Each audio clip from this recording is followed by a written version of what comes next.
Lift ചോദിച്ച് ബൈക്കിൽ കയറിയ യുവതി ലോറിയിടിച്ച് മരിച്ചു. ഗ്യാസ് കയറ്റിയ ലോറി അലക്ഷ്യമായി വലത്തേക്ക് നീങ്ങിയതിനെ തുടർന്നാണ് അപകടം സംഭവിച്ചത്. പുറയാർ ഗാന്ധിപുരം മടത്തിൽപ്പറമ്പിൽ ഹരിപ്രസാദിന്റെ മകൾ നന്ദനയാണ് മരിച്ചത്. 23 വയസ്സായിരുന്നു. അതേസമയം ബൈക്ക് ഓടിച്ചിരുന്നത് അത്താണി സ്വദേശിയായ അശ്വിനാണ്. 22 വയസ്സാണ്. യുവാവിനെ ആശുപത്രിയിൽ പ്രവേശിപ്പിച്ചിരിക്കുകയാണ്. തിങ്കളാഴ്ച രാവിലെയാണ് സംഭവമുണ്ടായത്. ആലുവയിൽ നിന്നും ഇടപ്പള്ളിയിലേക്ക് പോവുകയായിരുന്നു ബൈക്ക്. റോഡരികിൽ നിർത്തിയിട്ടിരുന്ന ലോറി പാഞ്ഞെത്തി വലത്തേക്ക് വെട്ടിച്ച് മുന്നോട്ടെടുക്കാൻ ശ്രമിക്കുകയായിരുന്നു. ആ സമയത്താണ് ബൈക്കിൽ തട്ടിയത്.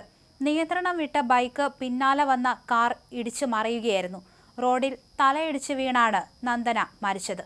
അബോധാവസ്ഥയിലായിരുന്ന നന്ദനയെ ആശുപത്രിയിൽ എത്തിച്ചെങ്കിലും ജീവൻ രക്ഷിക്കാൻ സാധിച്ചില്ല. എയർലൈൻസ് ഇൻസ്റ്റിറ്റ്യൂട്ടിലെ ജീവനക്കാരിയാണ് നന്ദന. ഇടപ്പള്ളിയിലേക്ക് പോയ അശ്വിന്റെ ബൈക്കിൽ നന്ദന ലിഫ്റ്റ് ചോദിച്ച് കയറിയതായിരുന്നു.